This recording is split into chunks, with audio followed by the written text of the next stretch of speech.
오늘은 우리 이제 사울의 족보를 보게 됩니다.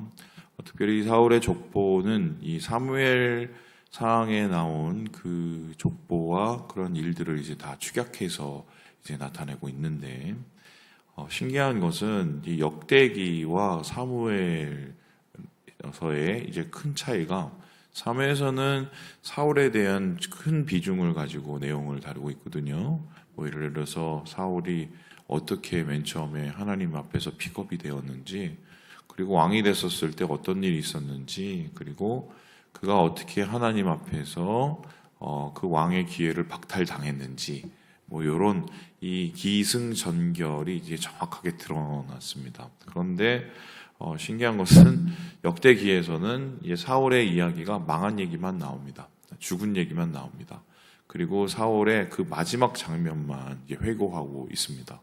뭐 그 이야기가 이제 무엇일까 한번 생각을 해보면, 이유는 사실 뭐 역대기는 사울보다는 더 중요하게 여겨야 될 사람이 있는데 바로 다윗이죠. 다윗 왕가와 다윗 왕조에 대한 이야기가 가장 주된 포인트입니다. 왜냐하면은 이야기하고 싶은 것은 사울이 아니라 다윗을 통해서 하나님의 왕위와 다스림이 어떻게 이루어졌는지, 그리고 어떻게 우리가 그걸 회복해야 되는지, 뭐 요 얘기가 초점이기 때문이죠. 그래서 사울은 어떻게 보면은 사무엘서에서는 뭐 잠깐의 주연이었을지 모르겠지만 역대기서에서는 보시다시피 그냥 지나가는 아주 조연급 정도로 이제 끝나게 됩니다. 그런데 사실 오늘 말씀 속에서 우리가 눈여겨보아야 될 부분이 있습니다. 원래 하나님의 계획은 사울을 세워서 그 왕위를 이어가는 것이었는데 그 계획이 틀어지게 된 거죠. 그런데 사실은 그 계획의 시작을 보면은 이스라엘 백성들이 왕을 요구하였고, 그리고 이스라엘 백성이 왕을 요구하여서 하나님께서 제비를 뽑게 하셔서 거기에서 왕을 세운 게 이제 사울이지 않습니까? 그런데 그렇게 사람이 뽑아서 사람이 원해서 세운 왕위는 망하고, 하나님께서 직접 기름 부으시는 다윗은 어떻게 보면은 흥하게 되는 뭐 요 얘기인 것이죠. 그러면 이제 이런 일들이 오늘날도 계속적으로 이어진다고 볼 수가 있는데, 여러분, 죄는 뭐라고 생각을 합니까? 우리가 죄 지는다라고 생각을 하면은 뭐 예를 들어서 법이 생각나고요.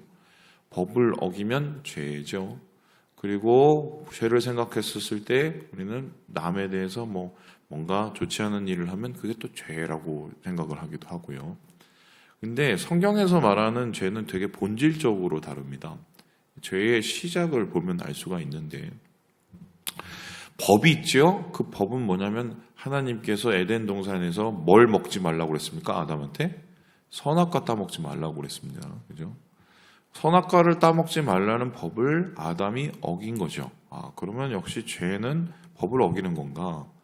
그런데 선악과를 왜 따먹지 말라고 했는지를, 왜 그게 죄인지를 한번 우리가 생각해 볼 필요가 있습니다. 여러분, 열매가 하나 있는데 그게 따먹는 게 죄인가요? 배고프면 먹어야죠. 예. 그런데 하나님께서 그거를 왜 죄라고 생각을 하게 만드셨을까? 왜 그 법일까? 한번 생각을 해보면, 그것은 하나님께서 정확하게 모든 열매는 다 주지만 이거는 먹지 말라. 이게 뭐냐면 특별한 뭐가 있는 게 아니라 사실은 하나님을 존중하라는 얘기거든요. 다른 것은 내가 다 너희한테 주는데 이거 하나는 이거를 보면서 나를 좀 존중해라. 이 얘기거든요.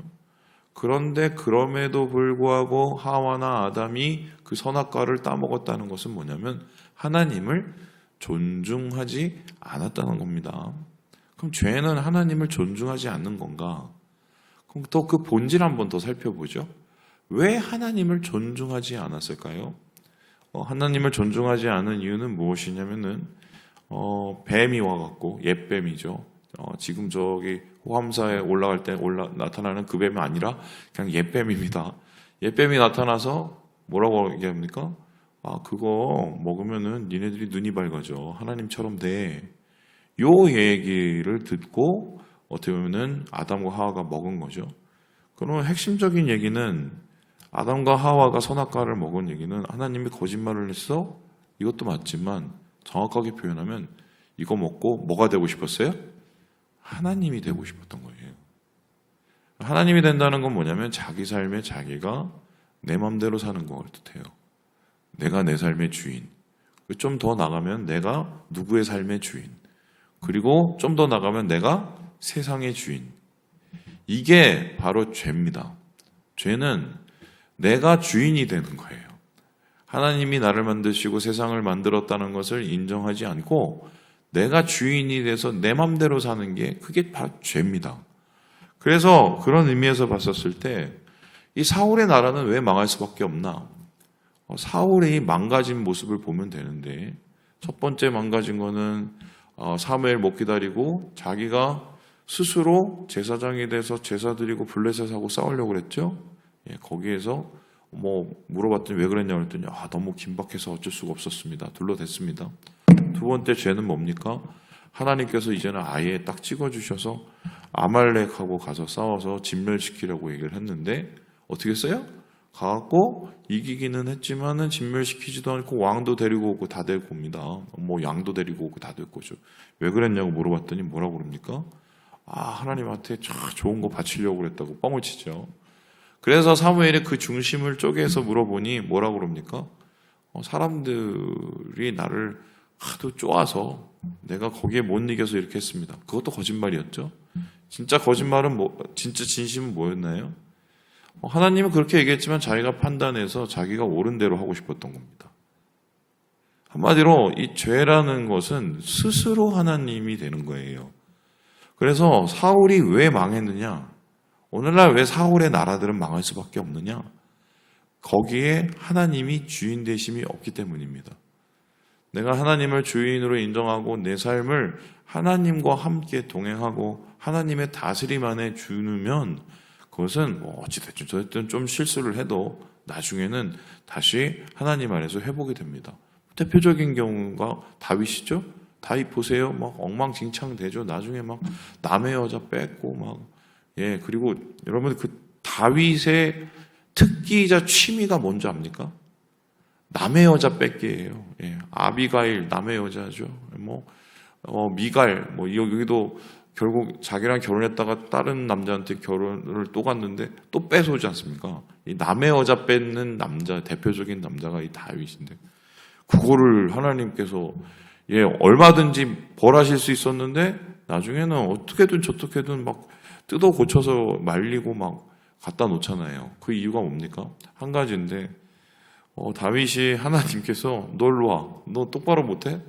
너 누가 이렇게 하라고 했어? 그러면은 거기 앞에서 뭐예요? 엎드리죠. 주인됨을 인정하게 되는 거죠. 그걸 회개라고 하죠. 그랬었을 때 하나님께서 그의 나라를 바로잡을 수가 있어요. 왜냐하면은 배가 지금 풍파에 있는데 그 돛을 하나님이 잡으면 옮기실 수가 있잖아요. 그런데 자기가 주인 돼서 자기가 망가지면 그것은 하나님께서 어떻게 그 인생과 그 나라를 돌릴 수가 없는 거죠. 사울도 사실 그거라서 망하게 된 것인데 결국 이 사울의 나라, 사울이 죽는 것은요. 결국 하나님 안에서 하나님의 주권, 하나님의 주인 되심을 인정하지 않았기 때문이다. 이렇게 볼 수가 있습니다. 그래, 그러니까 망하지. 이렇게 남의 얘기처럼 생각할 수가 있습니다.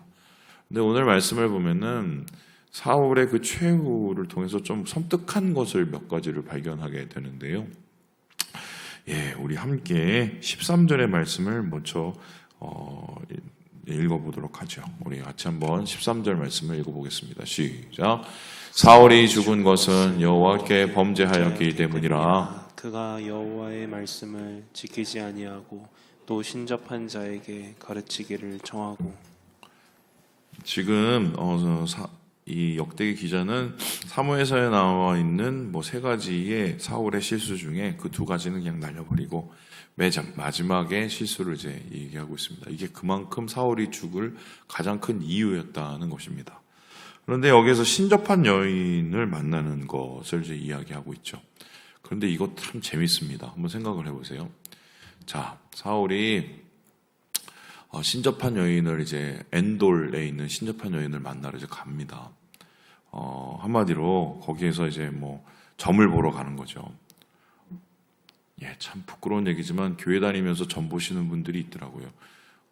저는 권사님들도 철이 되면 점 보러 다니시는 분을 제가 압니다. 우리 교회는 아니고요. 있어요. 사울도 그랬던 것 같습니다. 심지어는 사울은 자기가 왕이 되고 나서 전국에 점 보는 여인들을 다 없앴는데 그럼에도 불구하고 어떻게 다시 찾아내서 갑니다.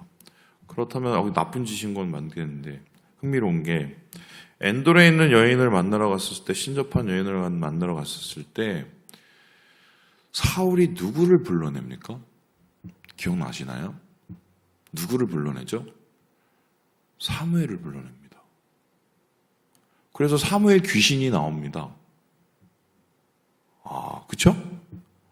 그래서 사무엘 귀신한테 물어봐요. 우리가 이제 블레셋이 쳐들어가고 전쟁하려고 그러는데 어떻게 될 것 같습니까? 사무엘 귀신한테 물어봅니다. 그래서 이제 학자들 사이에서는 막 논란이 있습니다. 이 귀신이 진짜 사무엘의 귀신이냐, 사무엘의 영이냐, 아니면 이게 그냥 뭐 마귀 장난이냐. 근데 신기한 게 뭐냐면 사무엘 귀신이 나타나서 너는 내일 죽을 거야 라고 얘기를 했는데 진짜 죽었어요. 예. 자, 그러면은 이 예언이 진짜냐 가짜냐 막 이것을 가지고 얘기가 많죠. 근데 뭐 이걸 뭐 전통적으로 따져보면은 이제 마귀가 장난한 거죠. 이 사무엘의 영을 가져가서 장난하고 한 영혼을 파멸시킨 건데 흥미로운 게 왜 하필이면은 그 당시에 뭐 예배드리는 뭐 성막도 있고 뭐도 있고 다 있었을 텐데 왜 물론 뭐 언약궤는 없었지만 왜 하필이면은 사무엘을 불러냈을까요? 여러분 그거 생각해 보신 적 있습니까? 왜 사무엘을 불러냈을까요? 흥미로운 것은 사울도 성령 받은 사람입니다. 성령에 취해서 예언까지 했던 사람이에요. 예, 그래서 사무엘이 선지자였더냐 뭐 이런 별명이 있을 정도로. 그럼 이 사람을 우리로 따지자면 교회 다니고 하나님을 직접적으로 경험하고 체험한 사람이에요. 그러면은 내일 결전을 앞두고 있는데 뭔가 막 찔려요. 뭐 불안해요. 그러면은 어떻게 하면 됩니까? 하나님 앞에 그냥 물어보거나 아니면 제사장이나 아니면은 무슨 뭐 선지자를 불러다가 어떻게 될 거냐 물어볼 수가 있었잖아요. 그런데 결정적인 그 마지막 장면에서 선지자도 안 부르고 제사장도 안 부르고 하나님 앞에 안 엎드리고 누구를 불러내고 엎드렸어요? 사무엘 귀신. 이게 그 사람의 신앙이었던 거예요. 무슨 소리냐? 그 사람의 신앙은 하나님이 나를 도와주는 자인 건 맞아요. 사무엘을 통해서 도와주는 자인 건 맞죠. 그런데 하나님이 나를 인도하시고 주관하시고 나의 주인된 자는 아니에요. 그걸 가리켜서 뭐라고 그러냐면 우리가 우상이라고 합니다. 하나님을 섬기는데 하나님을 주인으로 섬기지 않고 나를 도와주는 자 정도로 생기는 것을 우리는 우상이라고 부릅니다. 목사님 그래도 하나님한테 그렇게 기도하고 도와달라고 그러면 그거 좋은 거 아닙니까? 맞는데 문제는 뭐냐면 그 후죠. 도와주고 난 다음에 어떻게 되냐는 겁니다. 제가 아주 극단적인 예를 하나 들어보겠습니다. 예전에 그 주식하시는 한 분이 계셨었는데 저를 찾아왔습니다. 목사님 이번에 제가 어디다가 아주 저기 뭐 어디 뭐 돈을 다 끌어모아다가 어디다 넣었는데 이거 분명히 오를 것 같은데 이거 오르면은 목사님 이번에 제가 교회에다가 막 얼마를 헌금하려고 그런다고. 그 당시에 이제 교회가 돈이 좀 없었긴 없었거든요. 제가 그 얘기 듣고 제가 기도해 드릴게요. 근데 한 달이 지났는데 소식이 없어요. 교회를 안 나오죠. 이게 이분이 잘 안 됐나? 나중에 한 또 얼마 지나서 나타나셨어요. 그래서 이분이 왜 나타나셨나 했더니 주식이 요즘에 조금 힘들대. 그래서 아니 저번에 오면 제가 그때 저하고 얘기한 거 어떻게 됐냐 그랬더니 그건 잘 됐대. 잘 되는데 잘 되면 안 나타나요. 신기하죠? 그리고 안 되면 나타나요. 네. 그러면은 이분은 이제 하나님한테 기도를 하면은 뭐 잘 되게 해주시는 것까지는 뭐 어떻게 잘 아는지는 잘 모르겠는데 한마디로 그냥 잘 되면 땡인 거예요. 입스. 물론 뭐 안 닦는 분도 계시죠. 근데 결국 하나님이라는 존재는 자신의 인생의 주인이 아니고 그냥 조력자 정도가 되는 거예요. 이스라엘 백성들이 왜 금송아지를 만들었습니까? 출애굽했었을 때 그거 하나님 만든 거예요. 그냥 하나님을 주인으로 모시지 않고 우리의 마음을 안심시켜줄 존재 정도였던 거예요. 또한 여러분 생각을 해봅시다. 여로보암은 왜 망했나요? 북왕국 쪽에서 갔었을 때 베델하고 단에다가 무슨 송아지 또 저 의자 만들어 놓죠. 왜 그렇습니까? 하나님을 주인으로 모시지 않고 한마디로 우리 왕국의 권위를 세워줄 그런 조력자로서 세운 거죠.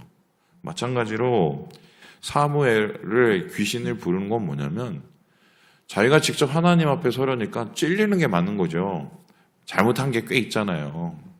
그러니 그런 걸 고칠 생각은 일도 없습니다. 왜냐하면 고통스러우니까. 하나님이 그 영혼을 개조하고 그 영혼을 움직이고 그 영혼을 막 어떻게 뭐 다시 세우고 막 이래야 되는데 그 과정이 싫은 거죠. 그냥 한마디로 그냥 빨대만 꽂고 싶은 거죠. 요즘 친구들 말로. 그러니 어떻게 합니까? 나를 그때 도와줬던 대리자를 사무엘 귀신을 붙잡아서 나 좀 도와달라고 얘기한 거 아닙니까? 결과적으로 어떻게 돼요? 그 사탄의 소리에 현혹돼서 결국 스스로 파멸에 이르게 되죠. 그 끝도 되게 재밌는데요. 우리 함께 4절의 말씀 보실래요? 그 끝이 어떻게 보냐면 사울이 자기 칼을 뽑아서 그 위에 어떻게 됐다고 그러죠? 엎드려지니. 끝까지 자기 자신. 그 죽음 앞에서도 어떻게 보면 하나님 앞에 나아가서 회개도 할 수 있고 하나님 앞에 돌이킬 수도 있었었는데 끝까지 자기 자신. 그런 신앙은 귀신 쫓아다니는 신앙입니다. 예수 믿으면서도 귀신 쫓아다니는 신앙들이 많아요.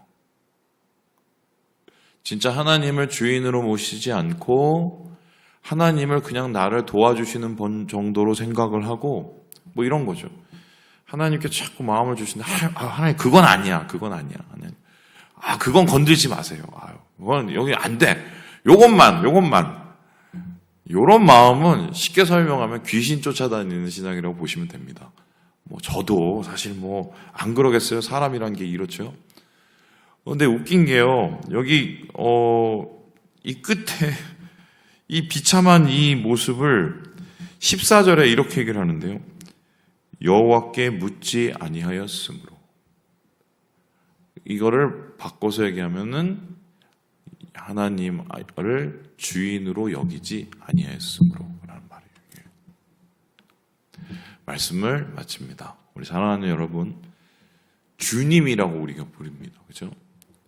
우리 기도할 때 제일 많이 주여 주여 하시죠? 주여. 물론 달라고 해야 되니까 주여 주여 하기도 하지만 진짜 우리가 주라고 부르는 이유는 주님이시니까. 당장 그 일을 해결해 주시는 것도 중요하지만 내 삶을 인도하시고 고쳐주는 게 그게 먼저예요. 그래야 살아나거든요. 주님 안에서 진짜 주님의 주권을 인정하시고 오늘 하루를 은혜 가운데 살아가시는 우리 모든 형제 자매들 되시길 주님의 이름으로 축원합니다.